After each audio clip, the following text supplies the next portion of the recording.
من هذا المنطلق وإذا كانت شعوب المنطقة وما زالت تنعم جميعها بحق ফিলিস্তিনের গাজায় যুদ্ধবিরতির পক্ষে শুরু থেকেই জোরালো সমর্থন জানিয়ে এসেছে মুসলিম বিশ্বের অন্যতম দেশ মিশর। যুদ্ধবিরতির পরেও গাজার শান্তি প্রতিষ্ঠায় দেবদূতের মতো এগিয়ে এসেছে দেশটি। গাজা পুনর্গঠনে গঠিত হতে যাওয়া আন্তর্জাতিক শান্তিরক্ষী বাহিনীর নেতৃত্ব দিতে আগ্রহ দেখিয়েছে মিশর। অসহায় গাজাবাসীর সমর্থনে এভাবে এগিয়ে আসায় মিশরকে বাহবা দিচ্ছিল পুরো মুসলিম বিশ্ব। কিন্তু মুখোশের আড়ালে থাকা মিশরের আসল চেহারা ধীরে ধীরে বেরিয়ে আসতে শুরু করেছে।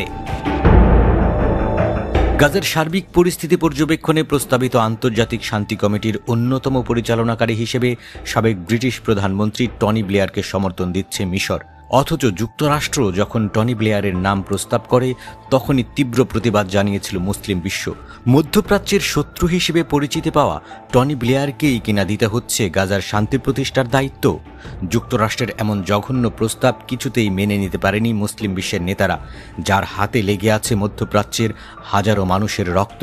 গাজার জন্য প্রস্তাবিত শান্তি কমিটির পরিচালনাকারী হিসেবে টনি ব্লেয়ারকেই সমর্থন যোগাচ্ছে মিশর। এক প্রতিবেদনে এমনটাই দাবি করেছে মধ্যপ্রাচ্যের জনপ্রিয় সংবাদ মাধ্যম মিডল ইস্ট আই। তাদের প্রতিবেদন অনুযায়ী নাটের গুরু আসলে মিশরের বর্তমান president Abdel Fattah al CC. রাজনৈতিকভাবে ইসলামের প্রতি বিরূপ দৃষ্টিভঙ্গি ও পুরনো সম্পর্কের কারণে গাজার ভবিষ্যৎ পরিচালনাকারী হিসেবে ব্লেয়ারকে সমর্থন করেছেন মিশরের প্রেসিডেন্ট। গত সপ্তাহে মিশরের শারম এল শেইখে গাজার যুদ্ধবিরতি সম্পর্কিত এক সম্মেলনে যোগ দিয়েছিলেন টনি ব্লেয়ার, যেখানে তাকে উষ্ণভাবে স্বাগত জানান মিশরের প্রেসিডেন্ট আল সিসি। এটি তাদের দীর্ঘদিনের সুসম্পর্কের প্রমাণ। বর্তমানে টনি ব্লেয়ার ইনস্টিটিউট বা টিবিআই নামের একটি প্রতিষ্ঠান পরিচালনা করছেন টনি ব্লেয়ার।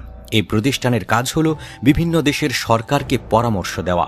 2014 সালে মিশরের প্রথম নির্বাচিত প্রেসিডেন্ট মোহাম্মদ মোরসিকে সরিয়ে ক্ষমতায় আসেন আল সিসি। তখন গুঞ্জন ওঠে নতুন সরকারের দায়িত্ব নেওয়া আল সিসিকে বহু পরামর্শ দিয়েছিলেন ব্লেয়ার। মিডল ইস্ট আইয়ের তথ্য বলছে কিভাবে মিশরের অন্যতম প্রভাবশালী ও পুরনো ইসলামপন্থী রাজনৈতিক সংগঠন মুসলিম ব্রাদারহুডকে দমন করে ক্ষমতায় টিকে থাকা যায়। আল সিসিকে সেই বুদ্ধি দিয়েছিলেন টনি ব্লেয়ার। আর সেখান থেকেই টনি ব্লেয়ার ও মিশরের প্রেসিডেন্ট আল সিসির গলায় গলায় ভাব। মিডল ইস্ট আইয়ের প্রতিবেদন অনুযায়ী টনি ব্লেয়ার মুসলিম ব্রাদারহুড এবং ফিলিস্তিনের হামাসের বিরুদ্ধে, আর তার পরামর্শেই মিশরে মুসলিম ব্রাদারহুডকে নিষিদ্ধ করে দিয়েছেন আল সিসি। বর্তমানে তাদের উপর দমন চালাচ্ছেন তিনি।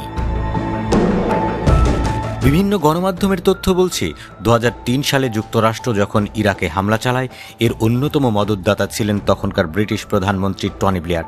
সেই সময় যুক্তরাষ্ট্রের হামলায় ইরাকের কয়েক হাজার মানুষ প্রাণ হারায়। আর তাই সেই টনি ব্লেয়ারকেই গাজার শান্তি কমিটির পরিচালনাকারী হিসেবে সমর্থন দেয়ায় প্রশ্নের মুখে পড়েছে মিশর ও তাদের প্রেসিডেন্ট আল সিসি। সম্প্রতি ফাঁস হওয়া একটি মার্কিন নথিতে দেখা গেছে মধ্যপ্রাচ্যের একটি গোপন জোটে ইসরায়েল ও আমেরিকার সঙ্গে হাত মিলিয়েছে মিশর।